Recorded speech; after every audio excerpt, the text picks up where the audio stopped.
अब बता भवानी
ठीक है, तुमको बंद कर ले।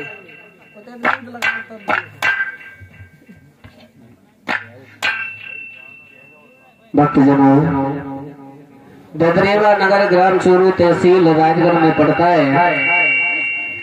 यहाँ के एक राजा हुए जिनका नाम है उमर सिंह, और उमर सिंह महाराज के दो बालक हुए। बड़े बेटे का नाम जेवर सिंह, छोटे का नेवर सिंह। एक बिटिया है जिसका नाम है छबिल्दे। महाराज उमर राज जो है बड़े ही धर्मात्मा राजा हैं। जब इनके बालक कुछ सयाने हुए तो महाराज उमर सिंह ने अपने दोनों बेटों की शादी की है। सिरसा पाटल के महाराज कुंवरपाल जिनकी कन्या से शादी हुई, बड़ी कन्या का नाम बाचल, छोटी का काचल। और जब शादी हुई है घर पे आ गए, एक दो नहीं 12 वर्ष व्यतीत हो गए। लेकिन महाराज जेवर सिंह के घर में किसी संतान ने जन्म नहीं लिया। और जब किसी संतान ने जन्म नहीं लिया तो महाराज मन में विचार करने लगे, 12 वर्ष व्यतीत हो गई, हमारे घर में किसी संतान ने जन्म नहीं लिया और हम राजा हैं, लोग हमसे निर्वंशी कहकर के पुकारते। अब क्या किया जाए? हाय विधाता, मैंने कौन सा अपराध किया? बड़े ही दुखी है महाराज जेवर सिंह। लिखा है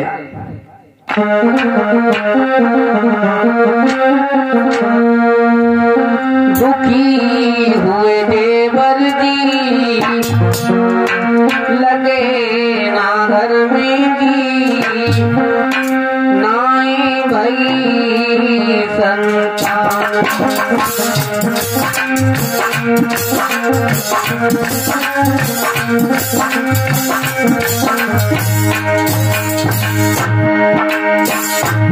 इनके पीछे दुखी हुए जेवर जी, लगे ना घर में जी, नाई भई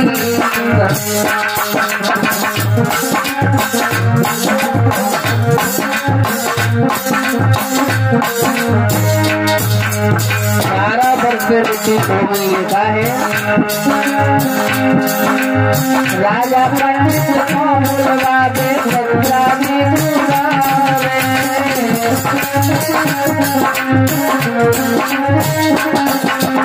पंडित सच्चा खोल के राजा को बुलावे।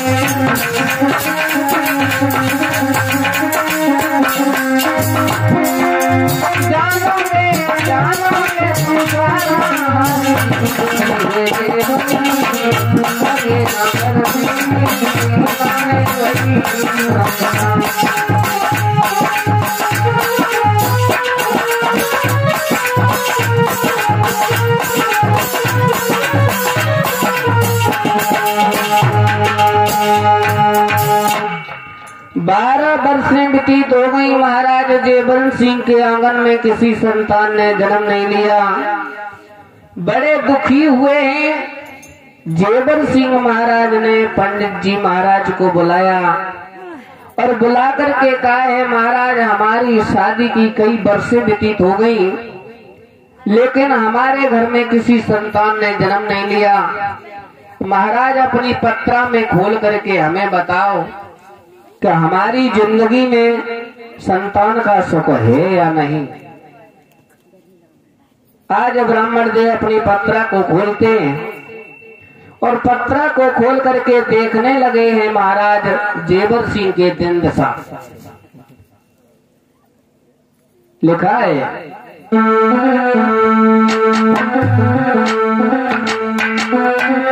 हाथ पानो आगे में राज को सगुनो करे बेचारे।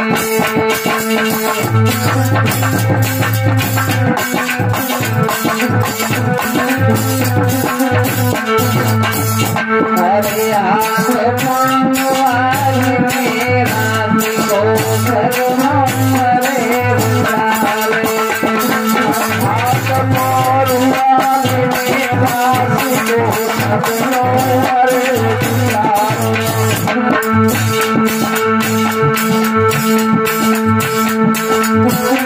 कछुआ में समान बेच के समझाए लचना में। कछुआ में समान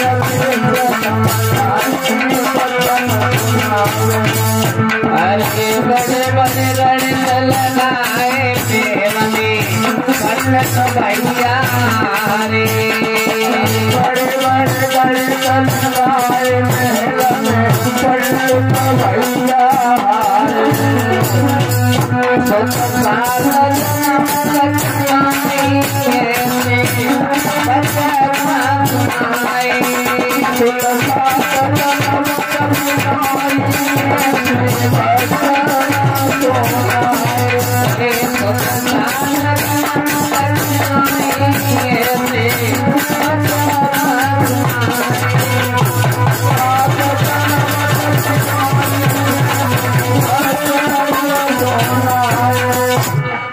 ब्राह्मण देव कहने लगे, महाराज तुम संतान की बात कर रहे हो, अरे तुम्हारे तो कोई 7 जन्म तक संतान नहीं है, और जैसे ही सुना है हमारे 7 जन्म तक संतान नहीं है। महाराज खड़े के खड़े रह गए और पूछने लगे, महाराज मैंने ऐसा कौन सा अपराध किया है जो हमारे 7 जन्म तक कोई संतान नहीं है। ब्राह्मण देव समझाने लगे, राजा ना हम आपको ये भी बताएंगे कि तुम्हारे 7 जन्म तक संतान क्यों नहीं होगी, क्या कारण है। बताने लगे हैं, महाराज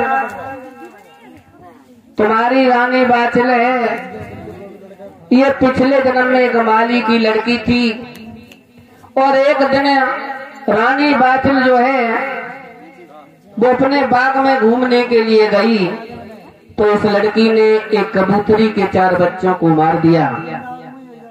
कबूतरी आई है, अपने बच्चों को मरा हुआ देखा तो बुरी तरीका से रोने लगी, मैंने तुम्हारा क्या बिगाड़ा था जो तुमने मेरे बच्चों को मार दिया, जाओ मैं तुम्हें श्राप दे रही हूँ, जाओ 7 जन्म तक कोई संतान पैदा नहीं होगी।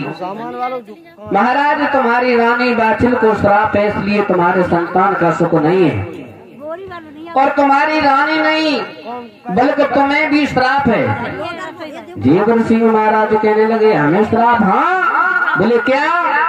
बताने लगे, आप पिछले जन्म में एक राजा के राजकुमार थे, एक दिन शिकार खेलने के लिए जंगल में निकले तो आपने गर्भवती हिरणी के बाण मार दिया। गर्भवती हिरणी ने बच्चों को जन्म तो दिया, लेकिन जन्म देते देते वो मर गई और मरते समय श्राप दिया है, मैंने तुम्हारा क्या बिगाड़ा था, मैं तो इधर उधर जंगल में घूम घूम करके भरण पोषण कर रही थी और तुमने मेरे बाण मार दिया, जाओ मैं तुम्हें श्राप देती हूँ, तुम्हारे 7 जन्म तक कोई संतान पैदा नहीं होगी।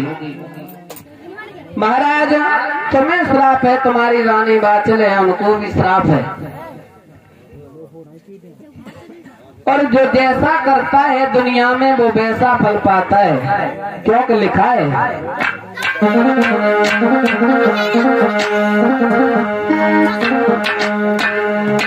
ये भला कर भला होगा, बुरा कर बुरा होगा, नेकी और बदी का बंदे यही फैसला होगा।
जवाब दिया है महाराज, जो जैसा करता है उसे वैसा ही फल मिलता है।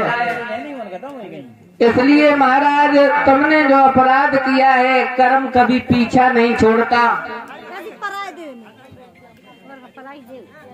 भले ही दुनिया की नजर में हम छुपे रहे, गलत कार्य करते रहे, लेकिन जैसा कर्म करोगे भगवान वैसा जरूर फल देगा। बड़े ही दुखी हैं महाराज जेवर सिंह, अपनी कचहरी के लिए चले जाते हैं, इधर महारानी का मन नहीं लग रहा महलों में। मन में विचार किया है, पता नहीं मेरे महाराज हरास निराश रहते हैं। आज महाराज जेवर सिंह कचहरी के लिए चले जाते हैं। रानी बाचल अपनी बांदी को बुलाती है और बांदी को बुला करके कहती है, बहन तू ऐसा कर, कैसा? मेरे महाराज को बुला करके मेरे आंगन में ला। क्यों? क्योंकि इस आंगन में मेरा जी नहीं लग रहा। बोली है मैया बाचल,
कमल पे डाले रही वाणी जनो राजा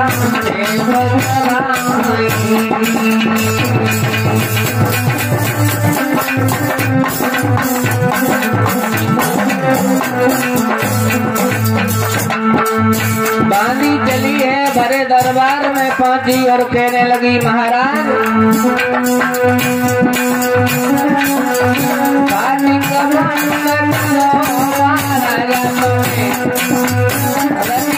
रही है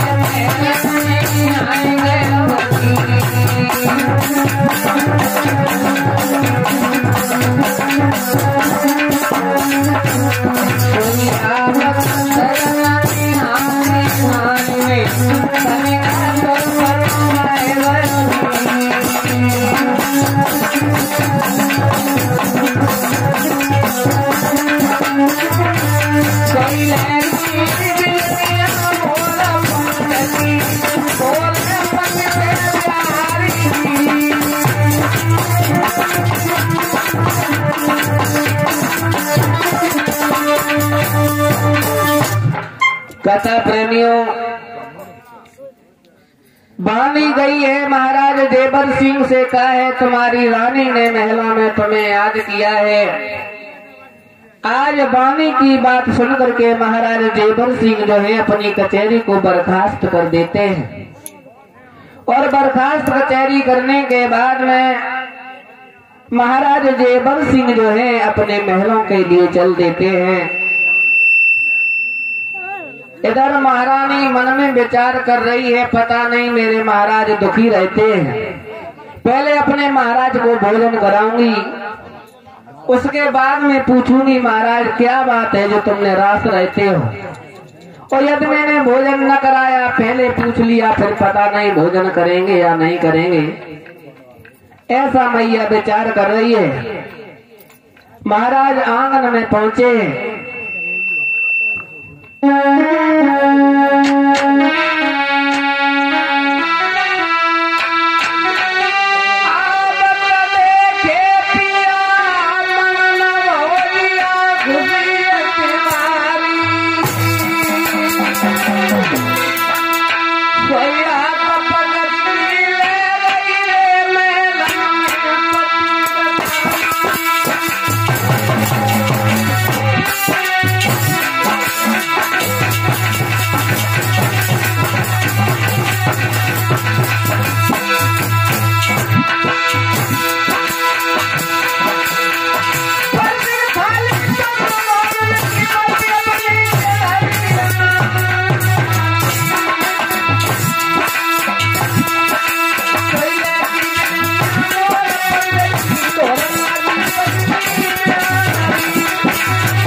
मैया बाछल ने भोजन को बनाया है, महाराज जेवर सिंह के सामने रख दिया। कहा है महाराज भोजन कर लो, लेकिन महाराज के हृदय में एक ही चिंता है, हमारे मर जाने के बाद में हमारे राज सिंहासन को कौन संभालेगा, मेरे नाम को कौन आगे बढ़ाएगा। सामने थाली रखी है, महाराज सोच रहे हैं भोजन करूं या न करूं। फिर मन में विचार आया मैंने भोजन न किया तो हमारी रानी को पता लग जाएगा, और जिस प्रकार से मैं दुखी हूँ उसी प्रकार से ये भी दुखी हो जाएंगे। इसलिए महाराज जेवर सिंह जो है थाली को उठा करके भोजन करने लगे। कैसे भोजन किया, राजा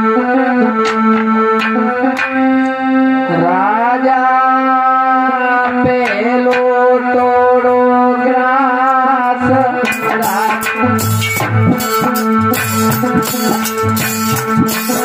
करती मोनियो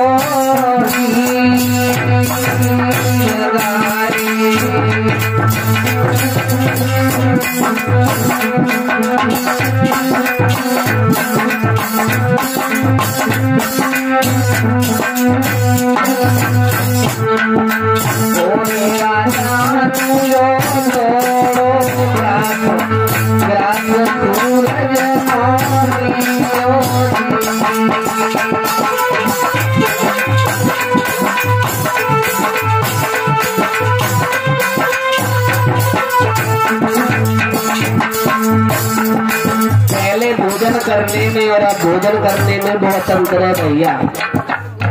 पहले भगवान को ध्यान करते थे, कभी माँ को ध्यान किया है, कभी अपने इष्ट का ध्यान किया, लेकिन अब तो भोजन आया। कहीं कहीं मैंने देखा है अपने यूपी में सही व्यवस्था है, वैसे एमपी में तुमने रखा नहीं, तुमने खाना शुरू किया नहीं, तुम बैठे तो बैठे रहो, तुम्हारे पास आए तब तुम भोग लगाओ। लेकिन ऐसा नहीं, महाराज भोग लगा रहे।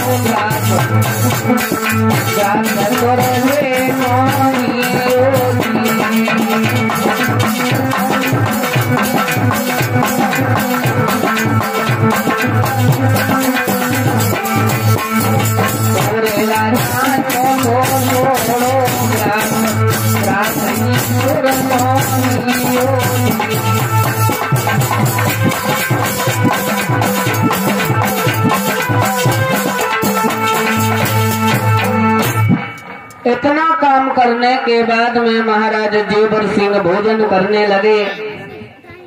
भोजन किया है महाराज जेवर सिंह, और जब भोजन किया है महाराज ने तो आंख से आंसू निकले हैं जो कपोलों से होते हुए जमीन में समा गए।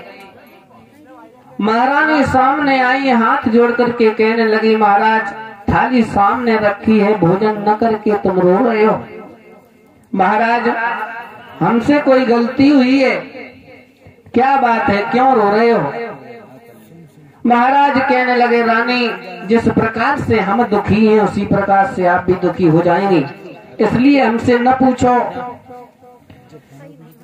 मैया बातिल कहने लगी, महाराज शादी के समय आपने जब 7 फेरे लिए थे तो हमसे वादा किया था सुख दुख में हम साथ निभाएंगे, तो महाराज कोई बात हो तो हमें बताओ, क्योंकि तुम अकेले कष्ट झेल रहे हो, हमें भी जरूरत है, बताओ क्या बात है। कहने लगे हैं, रानी हमारे मन में एक ही चिंता है, क्या हमारे मर जाने के बाद में हमारे राज सिंहासन को कौन चलाएगा। एकदम से ये कहा है कि हमारे मर जाने के बाद में हमारे राज सिंहासन को कौन चलाएगा। उसी समय रानी ने कहा है, महाराज यदि पुत्र के लिए दुखी हो तो हमारे पास एक उपाय है। क्या